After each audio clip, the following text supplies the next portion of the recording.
اصحاب کہف کا نام تو سنا ہے نا ماشاءاللہ آپ حضرات۔ پہلے اس کی فضیلت میں ایک حدیث نہ بیان کروں؟ نبی کریم صلی اللہ علیہ وسلم نے فرمایا، یہ مسلم شریف کی حدیث ہے، دجال آئے گا قیامت کے قریب اور بڑے لوگوں کو گمراہ کرے گا، تو حضور نے فرمایا جو سورہ کہف کی 10 آیات زبانی یاد کر لے نا، وہ دجال کے فتنے سے بچ جائے گا۔ اللہ توفیق عطا فرمائے۔ اس سورہ مبارکہ کی آیت نمبر 9 سے اصحاب کہف کا ذکر شروع ہوتا ہے۔ اصحاب کہف، جب حضرت عیسیٰ علیہ السلام کو اللہ کریم نے چوتھے آسمان پہ بلا لیا نا، تو دقیانوس نام کا ایک بادشاہ ہوا بنی اسرائیل کے اندر، بڑا ظالم تھا، اس نے گمراہی پھیلا دی، اور جو لوگ معاذ اللہ کفر اور شرک نہیں کرتے تھے انہیں قتل کروا دیتا۔ تو 7-8 نوجوان اپنا ایمان بچا کے بھاگے۔ او ہو اللہ اکبر، ساری دنیا مال بچا کے بھاگتی، وہ 7-8 نوجوان اپنا ایمان بچا کے بھاگے کہ یہ ہمیں کہیں کفر کی طرف نہ لوٹا دے۔ تو جا کے ایک غار کے اندر چلے گئے، تو ایک کتا بھی ان کے ساتھ ہو گیا۔ انہیں کتے کو بڑے روڑے مارے کہ یہ اگر بھونکے گا، آواز نکالے گا تو ہم پکڑے جائیں گے، ہم نے تو چھپنا ہے۔ پر اس کو نا ولیوں سے پیار ہو گیا تھا، اس نے کہا بھگاؤ جتنا مرضی مجھے، فطرت میری ہے کہ میں بھونکتا ہوں، پر جب اللہ کے ولی ہوں تو پھر میں ادب کرتا ہوں۔ یہ قرآنی واقعہ ہے۔ اچھا، یہ عین وہ واقعہ ہے قرآن مجید کا کہ جو بہت ساری چیزوں پر ویسے نص ہے اور بہت ساری زبانیں ویسے گنگ ہو جاتی۔ تو وہ 6-7 لوگ تھے، وہ چلے گئے غار کے اندر، جا کے انہوں نے پناہ لے لی۔ بادشاہ کو پتہ چل گیا کہ غار کے اندر ہے۔ اچھا، اللہ کی قدرت جیسے داخل ہوئے انہیں نیند آ گئی، یہ سو گئے۔ اور قرآن مجید کہتا ہے، قرآن مجید کے یہ لفظ ہیں کہ کتا غار کے منہ پر بازو پھیلا کے بیٹھ گیا، گویا اپنے مالکوں کی خدمت کر رہا ہے۔ اب میاں صاحب کی ایک بات کر لیں درمیان میں، میاں صاحب فرماتے ہیں جنہ تنا وچ عشق نہ رچیا، کتے ہونا تھی چنگے، اور چلو مالک دے کر راکھی کر دے، صابر بھوکے ننگے۔ یہ دیکھو نا کہ اتنا تو ان کے اندر بھی کمال ہے، اپنے نا دونوں بازو پھیلا کے، کتا بھی غار پہ بیٹھ گیا، ان کو نیند آ گئی۔ بادشاہ نے پتہ کرایا کہاں بھاگ کے گئے، تو کہا وہ غار کے اندر ہے۔ بادشاہ کہنے لگا کہ ان کی سزا یہ ہے کہ ایک دیوار چن دو غار کے منہ میں، غار کو بند کر دو۔ جس بندے کی ڈیوٹی لگائی نا غار چننے کی، بندہ بڑا نیک تھا، اس کو دیوار بنانے کا ذمہ دیا، اس نے نا دیوار بھی بنائی اور ایک تختی پہ نا سب کے نام لکھے، اور وہ تختی ایک صندوق میں رکھ کے وہاں بند کر دی، اور اسی طرح کی ایک تختی اس کے نیچے لکھا کہ ایک تختی ان کے ناموں کی نا میں مال خزانہ میں بھی بند کر رہا ہوں۔ اللہ تبارک و تعالیٰ کی قدرت کے بعد مفسرین نے لکھا ہے وہ 100 سال تک سوئے رہے، اور بعض نے لکھا ہے کہ 300 سال تک سوئے رہے۔ 300 سال کے بعد اس طرح ہوا کہ حکومتیں بدل گئیں۔ بیدروس نام کا ایک بادشاہ آ گیا، وہ بڑا نیک دل تھا، اس نے ہر طرف حضرت عیسیٰ علیہ السلام کی شریعت کا پھر سے نعرہ بلند کیا۔ اب نا کچھ لوگ ایسے تھے جو منکر ہو گئے تھے کہ مرنے کے بعد دوبارہ کیسے اٹھیں گے۔ بادشاہ ایک دن حجرے میں گیا، جا کے دعا مانگی، یا اللہ کوئی ایسی بات دکھا جس سے لوگوں کا ایمان پکا ہو جائے۔ اس طرح کے بھی بادشاہ ہوا کرتے، اور رب کریم نے کہا میں نے تو پہلے ایک راز چھپا کے رکھا ہوا ہے، کھول دیتے ہیں۔ اس نے دعا مانگی، اور ادھر کیا معاملہ ہوا، ایک چرواہا بکریاں چرانے والا وہاں سے گزرا، اس نے سوچا یہ دیوار ہے، اگر اس کا منہ کھول لوں نا کبھی تو میری بکریاں یہاں تھوڑا سا دھوپ کے اندر سستا لیا کریں گی۔ اس چرواہے نے کیا کیا کہ اس نے وہ دیوار گرائی تاکہ میری بکریاں اندر جایا کریں۔ وہ دیوار گرائی تو اس نے اندر 6-7 لوگ سوئے ہوئے دیکھے، اور کتا بھی سویا ہوا دیکھا۔ اللہ تبارک و تعالیٰ اپنی قدرت سے، اپنے فضل سے ان کی کروٹیں بھی بدلتا رہا۔ اپنی قدرت سے ایک طرف انسان پڑا رہے نا تو اعضاء گل جاتے ہیں، ان کی کروٹیں بھی بدلی جاتی، مناسب روشنی بھی دی جاتی اور حرارت بھی۔ اس نے دیوار گرائی تو ان کی آنکھ کھل گئی، ایک دوسرے سے کہنے لگے آج تو بڑی گہری نیند سوئے ہیں یار، آج تو لمبی نیند پوری کر لی، چلو بھوک بڑی لگی ہے ایک دوست کو بھیجو۔ یہ سارا واقعہ قرآن مجید میں موجود ہے، میں اپنے لفظوں میں بیان کر رہا ہوں۔ جاؤ ایک دوست کو بھیجو بازار سے نا کھانا لے آئے، پیسے وہی 300 سال پرانی کرنسی۔ وہ جب نان بھائی کی دکان پہ گیا نا سامان لینے، اس کو پیسے دیے تو نان بھائی نے ہاتھ پکڑ لیا، کہنے لگا میاں تو کدھر سے آیا، یہ کون سے پیسے؟ اس نے کہا پیسے کاہے کہ میں بھی سوچ رہا ہوں کہ حالات بدلے بدلے ہیں، سارے حضرت عیسیٰ کا کلمہ پڑھ رہے ہیں، ماحول اور ہے۔ اس نے کہا تیرے ہاتھ کوئی خزانہ لگ گیا، یہ تو ہم نام سنتے تھے کہ یہاں کوئی دقیانوس نام کا بادشاہ رہے، کوئی خزانہ، بتا کہاں سے لیے؟ شور ہوا، حاکم شہر تک خبر پہنچی، بادشاہ تک پہنچی۔ اس نے بتایا کہ بھائی ہم تو دقیانوس کے ڈر سے بھاگے ہیں، کل بھاگے ہیں یا آج سویرے، اتنا زیادہ ہمیں پتہ نہیں، کل یا آج سویرے بس نا اتنا سا ہمیں یاد ہے کہ ہم گئے تھے۔ بہرحال لوگ جمع ہو گئے، اکٹھے ہو گئے، غار تک پہنچے۔ اب جو غار کے اندر تھے وہ پتہ کہتے کہتے لگتا ہے ہمارا دوست پکڑا گیا ہے، پکڑا گیا ہے۔ تو بندے جمع ہو، وہ اندر ڈر رہے تھے، تسبیح کر رہے تھے، اللہ کو یاد کر رہے تھے۔ ادھر یہ پہنچ گیا جب ان لوگوں نے یہ جیتا جاگتا رب کے فضل کا نمونہ دیکھا، اور بادشاہ نے کہا کہ یہ کیا ہے؟ صندوق کھولا تو اس کے اندر وہ تختی لکھی تھی کہ یہ ان کے نام ہے، یہ دقیانوس سے ڈر کے بھاگے ہوئے ہیں، یہاں یہ سو رہے ہیں، اور اسی کی ایک تختی میں نے فلاں جگہ بھی دفن کیا، وہ تختی بھی وہاں سے نکل آئی۔ اب سب لوگوں کی آنکھوں میں آنسو آئے، اور سب کہنے لگے لا الہ الا اللہ، لا الہ الا اللہ، لا الہ الا، سب کہنے لگے ان اللہ علی کل شیء قدیر۔ جب ان کی بات پوری ہو گئی، لوگوں کے ایمان پختہ ہو گئے، اصحاب کہف کہنے لگے کہ ہمیں اب اجازت ہے، ہم پھر دوبارہ غار میں جاتے ہیں۔ وہ غار میں گئے تو رب نے پھر انہیں موت عطا فرمائی، نیند عطا فرمائی، تحفہ دیا۔ بادشاہ نے پھر اس کے آگے دیوار بنائی اور وہاں بادشاہ نے ایک مسجد تعمیر کرا دی، لوگ زیارت کرنے جاتے۔ یہ اصحاب کہف کا ذکر ہے۔ اب یہاں ہمارے مفسرین نے لکھا ہے کہ وہ جو کتا تھا نا وہ بھی ساتھ ہی تھا۔ اللہ قیامت والے دن اسے انسانی، یا تو انسانی شکل ملے گی، یا جیسے رب کا فضل ہوگا رب کریم اسے بھی جنت عطا فرمائے گا۔ اس نے تبلیغ کی، دین کی، اس نے کیا کیا؟ تبلیغ کی، نمازیں پڑھی، روزے رکھے، حج کیا، 10 ہوتے صحیح اس کیتا کی۔ اسی آخیے نا خدا کے فضل سے ہم پر ہے سایہ غوث اعظم کا، ہمیں دونوں جہاں میں ہے سہارا غوث اعظم کا۔ لوگ پریشان ہو جاتے ہیں، کہتے ہیں کس طرح کی بات کرتے ہو؟ تو میں نے کہا اصل میں تیرا عقیدہ کچا ہے۔ وہاں تو کتا چلا جائے ولی کے پاس تو رب اسے جنت دے دیتا ہے، تو جیگتا جاتا مومن جائے تو اللہ کیوں فضل نہیں فرماتا؟ اس سے آگے نا پھر آیت نمبر 32 ہے، اس میں اللہ تبارک و تعالیٰ نے 2 لوگوں کا واقعہ بیان کیا ہے۔ فرمایا ایک شخص کے انگوروں کے باغات تھے اور چاروں طرف سے انہیں کھجوروں کے درختوں نے گھیر رکھا تھا اور درمیان میں کھیتی بھی تھی اور بیچ میں دریا بھی بہہ رہا تھا، اور ان باغات میں بہت عمدہ فصل دی۔ ایک دن یہ شخص اپنے ساتھی سے کہنے لگا میرا مال اور افرادی قوت تم سے زیادہ ہے، مجھے یقین ہے کہ یہ باغ کبھی برباد نہیں ہوگا۔ اول تو مجھے قیامت کا یقین ہی نہیں معاذ اللہ، لیکن اگر قیامت آئی تو مجھے وہاں سے بھی بہتر مال ملے گا۔ اس کے دوسرے ساتھی نے کہا تو اپنی اصل کو بھول گیا ہے اور تو نے اپنے خالق کی ناشکری کی جو کہ وحدہ لا شریک ہے۔ اگر تم نے باغ میں داخل ہوتے وقت ماشاءاللہ لا قوت الا باللہ کہہ دیا ہوتا تو یہ تمہارے حق میں بہتر ہوتا۔ اگرچہ مال اور اولاد میں تم سے کم ہوں، لیکن میرا ایمان یہ ہے کہ اللہ تعالیٰ مجھے اس سے بہتر نعمت عطا کرے گا، اور آسمان سے کوئی آفت آئی اور تمہارا باغ تباہ و برباد ہو جائے گا، یا اگر اس کا پانی زمین میں دھس گیا تو پھر تم اسے تلاش نہ کر پاؤ گے۔ بالآخر اس شخص کا باغ برباد ہو گیا۔ وہ جو کہتا تھا نا مجھے یقین نہیں قیامت نہیں آئے گی، اس کا باغ ہی، اور وہ کفِ افسوس ملتے ہوئے کہنے لگا کاش میں نے شرک نہ کیا ہوتا، لیکن پھر اس کا کوئی نہ مددگار تھا اور نہ حمایتی۔ آیت نمبر 45 میں اللہ تعالیٰ نے دنیا کی زندگی کی ناپائیداری کو ایک مثال سے بیان فرمایا کہ آسمان سے بارش نازل ہوئی، گھنا سبزہ نکلا، پھر وہ سوکھ کر چورا چورا ہو گیا، جسے ہوا اڑا کے لے گئی۔ مال اور بیٹے تو محض جیتی دنیا کا سنگار ہے، جب تک تم زندہ ہو تب تک مال بھی ہیں اور بیٹے بھی ہیں۔ والباقیات الصالحات، اگر کچھ ہے باقی رہے گی تو تمہارے اچھے اعمال باقی رہیں گے، اور اگر اولاد نیک ہوئی تو وہ بھی باقیات الصالحات میں شامل ہو جائے گی۔ آیت نمبر 47 سے فرمایا کہ قیامت کے دن تمام روئے زمین پر ایک کھلے میدان کی صورت میں ہوگا، سب لوگ صف باندھے رب کے حضور اکیلے حاضر ہوں گے اور اپنے اعمال ناموں کو دیکھ کر خوف زدہ ہوں گے، کہیں گے ہائے افسوس اس اعمال نامے کو کیا ہوا، اس نے نہ کوئی صغیرہ گناہ چھوڑا نہ کبیرہ، مگر سب کو شمار کیا۔ آیت نمبر 50 میں حضرت آدم علیہ السلام کو فرشتوں کے سجدہ، ابلیس کی نافرمانی اور شیطان اور اس کی ذریت کے انسان کے دشمن ہونے کا بیان۔ آگے پھر ذکر شروع ہو جاتا ہے حضرت موسیٰ علیہ السلام اور حضرت خضر علیہ السلام کا۔ یہ لفظ خضر بھی ہے اور خضر بھی ہے، یہ 2-3 طریقوں سے پڑھا جاتا ہے۔ حضرت خضر کے بارے میں مختلف روایات ہیں کہ یہ ولی ہیں کہ نبی ہیں، لیکن مضبوط رائے اکثر بزرگوں کی یہی ہے کہ یہ بھی اللہ کے نبی ہیں، اور بعض نے لکھا ہے یہ ہمیشہ سے زندہ ہیں۔ یہ 2 اللہ کے نبی حضرت الیاس علیہ السلام اور حضرت خضر علیہ السلام، یہ دونوں ہر سال حج میں بھی جاتے ہیں، کیونکہ ایک روایت ملتی ہے کہ محبوب کریم علیہ السلام حج پہ گئے تو فرمایا میں الیاس اور خضر کو پہاڑوں سے اترتے ہوئے دیکھ رہا ہوں۔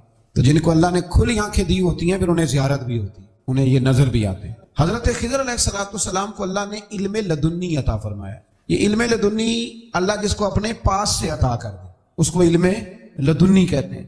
حضرت موسیٰ علیہ السلام ایک دن تقریر کرتے ہوئے کسی نے پوچھا کہ آپ سب سے بڑے عالم ہیں، فرمایا الحمدللہ۔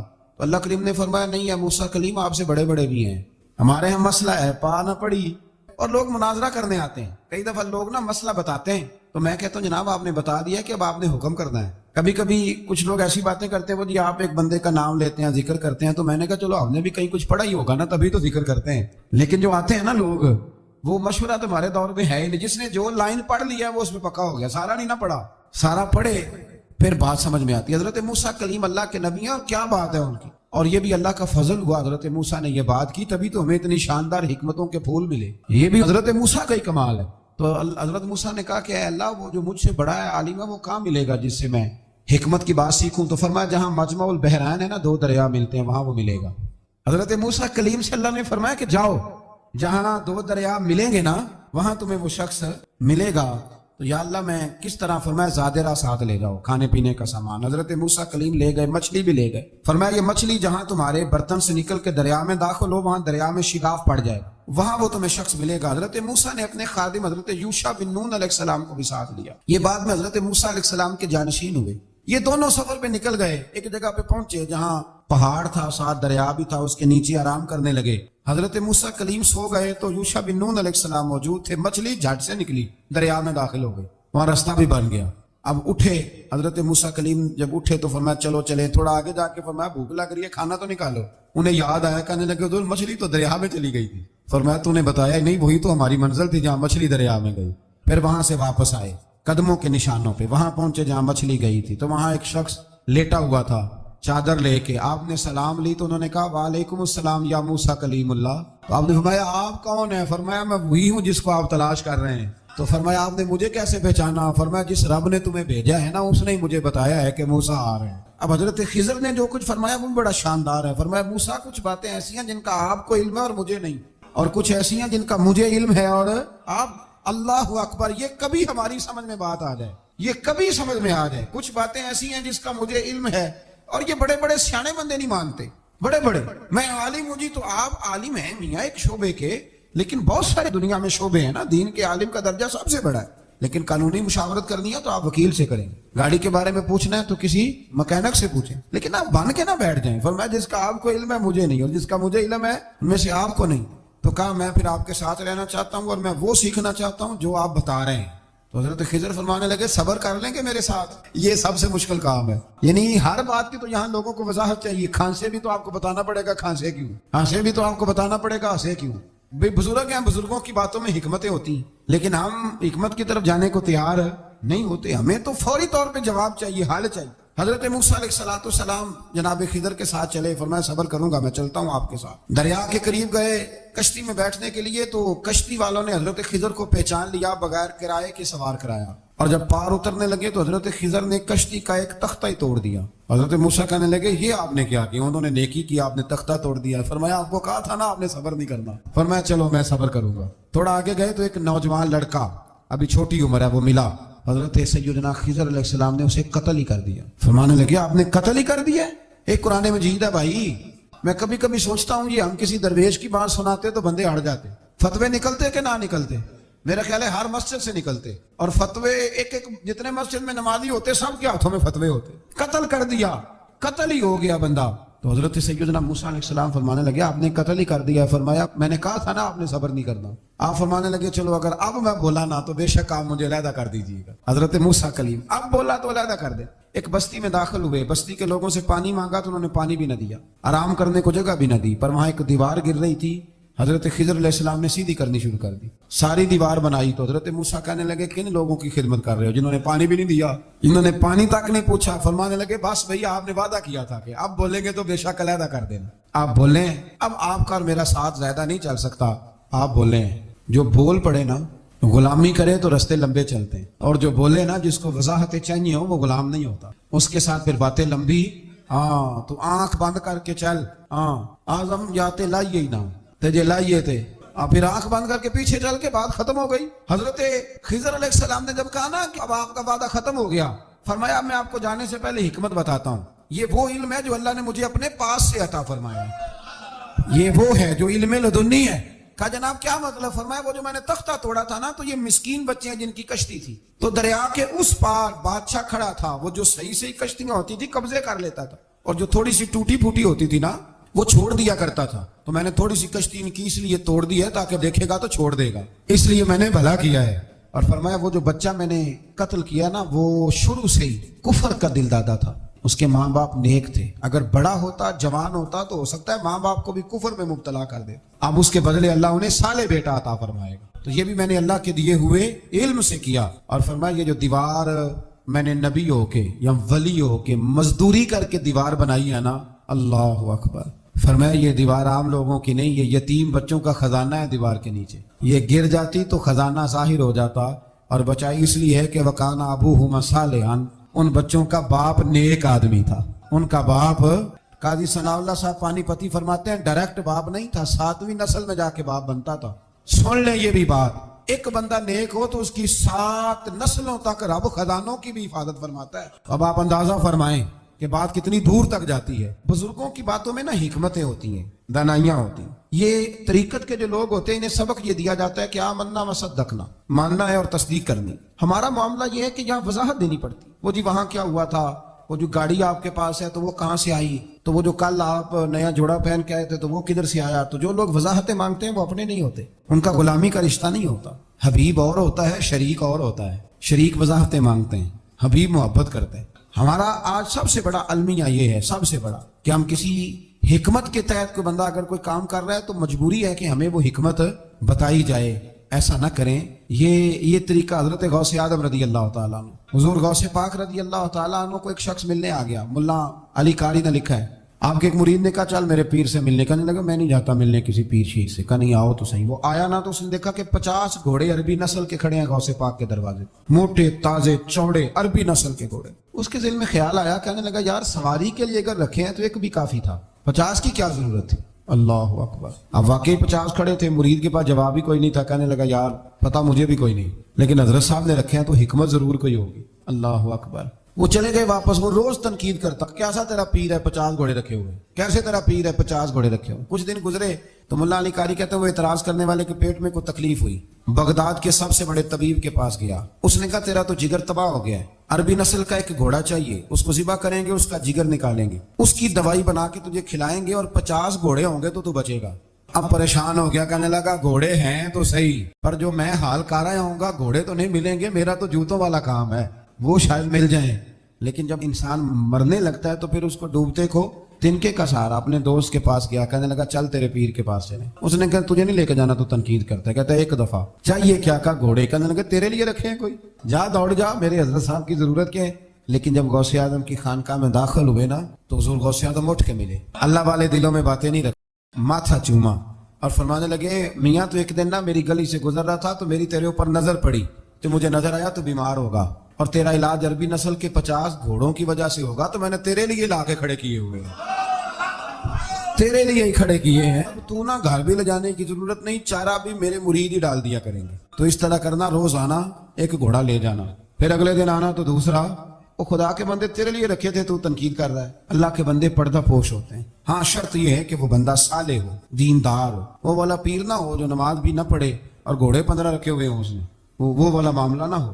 تو میرے عزیز یہ یاد رکھیں کہ اللہ تبارک و تعالیٰ کا بندہ جب آپ کا روحانی علاج کرتا ہے نا، روحانی علاج سے مطلب جادو ٹونے کا علاج نہیں، روحانی علاج وہ ہوتا ہے کہ میرے گناہوں کا علاج ہوتا ہے، حسد بغض کینہ عداوت یہ نکل جائے۔ تو وہ کچھ ایسے نسخے بتاتا ہے جو سمجھ میں مرید کی نہیں آتے، لیکن وہ ضروری ہوتے ہیں۔ انہی نسخوں کو استعمال کرنے سے انسان کا فائدہ ہوتا ہے۔ جی کرنے والے لوگ ہمیشہ کامیاب رہتے ہیں، وہ ماں باپ کے آگے کریں، استاد کے آگے کریں، شیخ کے آگے کریں۔ اور جن کو وضاحتوں کی ضرورت ہوتی ہے، ہاں ایک شرعی بات ضرور ہے، وہ ضرور سن لیں۔ اگر آپ کو کہیں کچھ شرعی قباحت نظر آئے، قرآن و سنت سے ٹکراتی ہو، تو وہ آپ پر فرض ہے آپ اپنے مرشد سے پوچھیں۔ کتنی بڑی بات کر رہا ہوں، یعنی جو چیز قرآن و سنت سے ٹکرا رہی ہو اس کی وضاحت طلب کرنا ضروری ہوتا ہے، اور جو دین سے نہ ٹکرائے اس پر آپ وضاحتیں پوچھتے ہیں تو پھر اس کا مطلب ہے کہ آپ علاج کرانے میں سنجیدہ نہیں ہیں۔ اللہ تعالیٰ قرآن مجید کو سمجھنے کی توفیق۔ کبھی کبھی تو اتنی خوبصورت اور سونی دعائیں حضور مانگا کرتے، کبھی کبھی تو اتنی انوکھی دعائیں مانگتے تھے۔ میں کوئی کسی قسم کی تنقید نہیں کرتا، لیکن میں آپ سے عرض کروں، کسی کے جانے کے بعد سب سے سونی دعا بیٹا مانگ سکتا ہے، بیٹی مانگ سکتی ہے۔ اور حضور صلی اللہ علیہ وسلم نے فرمایا ہے کہ جب کوئی قبر میں جاتا ہے تو وہاں بھی ماں باپ کی دعاؤں کا، بہن بھائی کی دعاؤں کا انتظار کر، کوئی دعا مانگے سونی کر کے۔ اب آپ یقین کریں کہ وہ ایک خاص رسم ہے، پیروں نے بھی دعائیں رٹ لی ہیں، وہ پکی رٹی رٹائی کیسٹ ہے، اور قبر پر فاتحہ پڑھنے والوں نے بھی، چونکہ ہمیں تو توفیق نہیں نا کہ ہم کوئی دعائیں 2-4 معصورہ دعائیں جو قرآن و سنت میں آئے ہیں وہ یاد کر لیں، تو ہم نے تو ڈیوٹی لگائی ہوتی ہے کہ فلاں صاحب آپ نے دعا مانگنی، اور خدا نہ خواستہ اگر امام صاحب چلے جائیں جنازے کی تکمیل کے بعد اور وہ قبرستان نہ ہے تو پھر تو شاید پرچیاں ڈالنی پڑیں کہ دعا کون کرائے گا، ذوق نہیں۔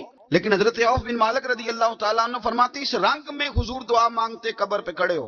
حضرت طلحہ بن برا کی قبر پر پتہ ہے نبی پاک نے کیا دعا مانگی؟ حضور فرمانے لگے میرا طلحہ، اللہ تیری بارگاہ میں آیا ہے، جب میرا یہ غلام تجھ سے ملے نا تو مالک یہ بڑا کمزور ہے، یہ بڑا میٹھا ہے، بڑا پیارا ہے، اے اللہ جب میرا طلحہ تجھ سے ملے تو اس سے ذرا مسکرا کے ملنا۔ اللہ تو جلال والا بھی ہے، تو کریم بھی ہے، اللہ تو متکبر بھی ہے، تو رحیم بھی ہے، تو جبار بھی ہے، تو ستار بھی، لیکن اس سے نہ ذرا مسکرا کے ملنا، ذرا مسکرا کے جو تیری شان کے لائق۔ اور حضرت عوف بن مالک رضی اللہ تعالیٰ عنہ فرماتے ہیں کہ صحابی کی قبر پر نبی پاک نے دعا مانگی. ساری دنیا جینا چاہتی ہے, سارے لوگ لمبی زندگی کی دعائیں لیتے دیتے ہیں, لیکن ایک صحابی کی قبر پر جب مدینے والے نے دعا مانگی تو کہتے ہیں پہلے میرے آنسو چھلکے, پھر میں نے ساتھ والے صحابی کے کندھے پر ہاتھ رکھ کے کہا او میں قربان جاؤں, مدینے والے کے لفظوں پر کسی کا مرنے کو دل نہیں کرتا, پر آج اس کو جو حضور نے دعا دیا میرا دل کرتا ہے کاش میں مر جاتا, اس طرح کی دعا مجھے بھی نصیب ہوتی, میں مر جاتا.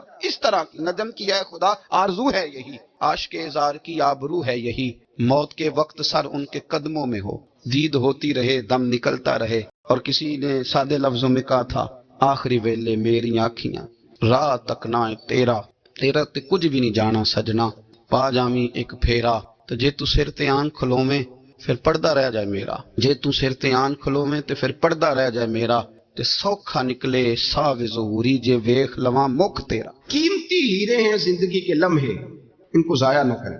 بس کر دیں بڑا ہو گیا سوشل میڈیا, اور بس کر دیں بڑی ہو گئی خبریں, اور بس کر دیں بڑے ہو گئے فضول تبصرے, اور بس کر دیں. امام مسلم رحمۃ اللہ تعالی علیہ جنہوں نے مسلم شریف لکھی ہے, امام صاحب کا وصال زیادہ کھجورے کھانے سے ہوا تھا. ایک حدیث تلاش کرنی تھی تو کھجوروں کا ٹوکرا پاس رکھ لیا, تو کتابیں بھی ٹٹولتے رہے اور کھجوریں بھی کھاتے رہے. صبح حدیث بھی مل گئی اور ٹوکرا بھی خالی ہو گیا, اور کھجوریں اتنی زیادہ کھا لی تھی کہ وصال کر گئے. کسی نے ان سے کہا کہ روٹی نہیں آپ کھاتے, زیادہ کھجوریں کیوں کھاتے ہیں؟ آپ فرماتے ہیں میرا کام ہے حدیث تلاش کرنا, میرا کام ہے حدیث کی سند پر بات کرنا, مسلمانوں کو صحیح اسناد کے ساتھ ان کے پیارے نبی صلی اللہ علیہ وسلم کی خوبصورت باتیں ان تک پہنچانا. ہمارے ہاں اکثر میں نے دیکھا ہے کہ بعض واعظین اور بعض نقیب حضرات یا بعض ایسے لوگ جو بات کرتے ہیں, تو اگر ان کی بات توجہ سے نہ سنی جائے تو وہ خود کئی دفعہ کہہ دیتے ہیں کہ میری بات ضائع نہ کر دینا, میرا جملہ ضائع نہ کر دینا. وہ سمجھتے ہیں کہ یہ بڑی اہم بات تھی جو میں کرنے جا رہا ہوں, اور کئی لوگ آپ ان کی بات توجہ سے نہ سنیں تو ان کے چہرے پر اظہار ناراضگی نمایاں ہو جاتے ہیں کہ یار میں بات کر رہا تھا, اس بندے نے توجہ ہی نہیں کی. تو نبی پاک صلی اللہ علیہ وسلم کی جو باتیں ہیں, جو حضور نے فضائل بیان کیے کہ لا حول ولا قوت الا باللہ تمہیں غموں سے نجات دے گا, اور نبی پاک صلی اللہ علیہ وسلم نے یہ جو فضیلت بیان کی کہ جب تم کہتے ہو سبحان اللہ و بحمدہ سبحان اللہ العظیم, تو زمین آسمان کے درمیان جتنی جگہ ہے اتنا اللہ تمہیں اجر کا بھر کے عطا فرماتا ہے اپنے فضل سے. تو یہ جو حضور نے مختلف اذکار کی فضیلتیں بیان, جو ٹائم بچ جائے وہ ذکر الہی میں لگا دیں, تلاوت قرآن میں لگا دیں, اللہ کی عبادت میں لگائیں, پڑھنے اور لکھنے میں وقت کو آپ یقین کریں بہت سارے لوگ ہیں فارغ ہیں, کبھی کبھی بڑا اہم اور ضروری کام کرنا ہوتا ہے تو بعض دوست ملنے کے لیے آ جاتے ہیں. اب ایک ریسرچ جاری ہے, میں ایک تفسیر کو دیکھ رہا ہوں, مجھے ایک بڑا اہم کام کرنا ہے, ایک دوست ملنے کے لیے آیا ہے اور اس سے پوچھا صاحب آپ کیسے ہیں؟ کہنے لگا میں فارغ تھا, تو میں نے کہا چلو پیر صاحب کے پاس چلتا ہوں. تو میں اس سے یہ کہہ رہا ہوں کہ میاں جب میں فارغ ہوں گا تو تب آپ کو آنا چاہیے تھا نا, آپ اس کو وقت گزارنے کا ذریعہ تو نہ سمجھیں, اور پھر اگر آپ آئے ہیں تو آپ کو علمی بات کریں, آپ کو دین کی بات پوچھیں, میں آپ کے ساتھ ڈسکس کروں. آپ اگر آ کے اپنے محلے کے کونسلر کی بات چھیڑیں گے تو نہ وہ ہمارے کہنے سے سیدھا ہوا ہے اور نہ اس نے ہونا ہے. تو ہم نے فضولیات میں, ابحاث میں, بحثوں میں الجھ کا ٹائم ضائع کیا. پلٹ کے دیکھو زندگی میں کتنا وقت ضائع ہوا ہے. یہ کبھی دوبارہ ہمارے ہاتھ یہ کبھی ہاتھ نہیں آئے. میرے نبی پاک علیہ السلام نے فرمایا جنتی کبھی افسوس نہیں کریں گے, پر اس بات پر جنتی بھی افسوس کریں گے کہ یار وہ 4 لمحے ضائع کیوں ہو. حضرت عبداللہ ابن عمر گزر رہے تھے تو ایک قبر پر نظر پڑی آپ کی, تو آپ نیچے اتر آئے گھوڑے سے, تو تھوڑا سا سائڈ پہ مصلی بچھایا اور 2 رکعت نماز ادا کی. پھر سفر شروع ہوا تو آپ کے خادم جو ساتھ تھے وہ عرض کرنے لگے حضور آپ کی اس بات کی سمجھ کوئی نہیں آئی کہ آپ نے گھوڑے سے اترے اور صرف 2 رکعتیں پڑھی اور چل دیے. تو آپ فرمانے لگے کہ میں جب گزر رہا تھا تو میرے دل میں خیال آیا کہ یہ جو قبر میں لیٹا ہوا ہے نا, یہ تو ترس گیا ہوگا کہ مجھے 2 رکعتوں کا وقت ہی مل جائے. حضرت عبداللہ ابن عمر کہتے ہیں میرے ذہن میں خیال آیا کہ قبر میں لیٹ کے ترس رہا ہوگا کہ مجھے 2 رکعتوں کا, لیکن یہاں تو لوگوں نے میرے بھائی 6 گھنٹے گردنیں تھک گئی موبائل پہ جھکی ہوئی, لیکن محمل اور فضول اور کوئی معنی نہیں اور کوئی مقصود نہیں, اور اس نے یہ کہہ دیا تو اس نے وہ کر دیا, اور اس نے یہ آج کل جو بیماری چلی ہے نا, اس سے سب سے زیادہ نفسیاتی مریض وہ لوگ بن رہے ہیں جن کا تعلق موبائل اور خبروں سے زیادہ ہے. اور اگر میں کہہ دوں کہ 90% لوگوں کا تعلق ہے اس کے ساتھ تو میری بات غلط تو نہیں, کیونکہ ہر وقت ہم اسی کو دیکھتے رہتے ہیں, ادھر یہ ہو گیا, ادھر وہ ہو گیا, ادھر ایسے ہو گیا. تو وہ چیزیں ہماری نفسیات کو, گھروں کے اندر بیٹھے بہت سارے لوگ بیمار ہو گئے اور ذہنی مریض بن گئے. کیوں؟ اس لیے کہ انہوں نے اپنا دل نہ قرآن پاک میں لگایا, نہ تلاوت میں لگایا, نہ اذکار میں لگایا, نہ وظائف میں لگایا, نہ ہماری طبیعت ہے یہ کام کرنے. تو الٹا سیدھا سوچ ساچ کے تو ہم الجھ جاتے ہیں. یہ گھروں میں جھگڑے زیادہ کیوں ہوتے ہیں کہ بہو ذکر نہیں کرتی اللہ کا, ساس کے خلاف ہی سوچتی رہتی ہے. اور ساس ناراض نہ ہو, ساس اور سسر جن کی عمر اب اتنی زیادہ ہو گئی ہے کہ اب اگلا سٹیج دنیا سے جانے کا ہی ہے, وہ بھی اتنی توجہ کرتے ہیں کہ یہ میرا بیٹا کیا آج شام کو مٹھائی کا ڈبہ لایا ہے کہ یہاں وہ بالٹے سیب لایا ہے. اگر ساری توجہ ادھر دینی تھی تو اس سے زیادہ بہتر نہیں تھا کہ مسئلے کو وقت دیتے. اتنی باریکی سے لوگوں کا خیال نہ رکھیں, اپنا خیال رکھیں. تو حضرت عبداللہ ابن عمر فرمانے لگے یہ تو ترس گیا ہوگا نا قبر میں کہ 2 رکعتوں کا وقت مل جائے تو میں پڑھ لوں. تو آپ فرمانے لگے میرے دل میں خیال آیا یہ تو ترس رہا ہے, تو مجھے تو وقت ملا ہوا ہے نا, تو کیوں نہ میں 2 رکعتیں پڑھ ہی لوں. علامہ اقبال نے ایک بات لکھی ہے. اقبال کہتے ہیں جب میں لندن میں وکالت کرتا تھا تو ایک خاتون تھی, لیڈی وارنس اس کا نام تھا. چھوٹے موٹے مقدمات لے کے وہ میرے پاس آتی تھی. بی بی ایک ہوٹل چلایا کرتی تھی. اس کا خامن جو تھا وہ فوج میں ملازم تھا. اقبال نے خود لکھا ہے, اقبال فرماتے ہیں کہ ایک دن وہ خاتون پھر کسی کیس کے سلسلے میں میرے پاس آئی, تو جب وہ آئی تو اس نے نقاب اوڑھا ہوا تھا, برقع کیا ہوا تھا. تو چونکہ اس نے نقاب اوڑھا تھا, مسلمانوں کی نشانی تھی. نقاب اوڑھنا کن کی نشانی ہے؟ اللہ آپ کو خوش رکھے. تو کہتے ہیں وہ نشانی چونکہ اہل اسلام کی تھی تو مجھے تجسس ہوا. میں نے کہا لیڈی خیریت ہے؟ میم صاحبہ یہ برقع پہنا ہوا ہے. تو کہنے لگی ہنس کے, اقبال مجھے پکا یقین تھا کہ آپ ضرور پوچھیں گے. تو میں نے کہا اچھا تو یہ برقع؟ تو کہنے لگی الحمدللہ میں مسلمان ہوں گی. تو میں نے فوراً کہا کہ آپ کا شوہر تو فوج میں ملازم ہے, فوجی کے لیے بدلنا اور پھر ملکی قانون اور یہ چیزیں. تو کہنے لگی اس نے مجھے کیا کہنا تھا, وہ خود کلمہ پڑھ گیا. تو کہتی ہے میں اور متجسس ہوا, وہ کیس کی بات کرتی تو میرا تجسس بڑھ گیا. میں نے کہا تو کیس چھوڑ یہ بتا کلمہ کیسے پڑھا؟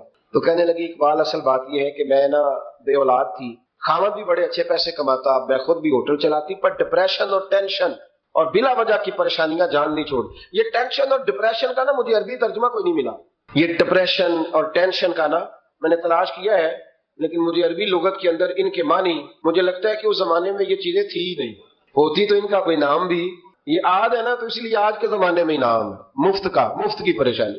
تو کہتی ہے مجھے ٹینشن اور ڈپریشن رہتی تھی ہر وقت, بڑی میں پریشان رہتی تھی. میرے ساتھ ایک عجیب واقعہ ہوا کہ میرے ہوٹل میں نا ایک بابا جی برتن مانجتے تھے, بوڑھے آدمی تھے, 70 سال کے قریب عمر تھی. ان کا ایک بیٹا تھا, ایک بہو تھی, ایک پوتا تھا, لیکن وہ بیچارے بیٹا بیمار رہتا تھا تو لہٰذا وہ خود مزدوری کرتے.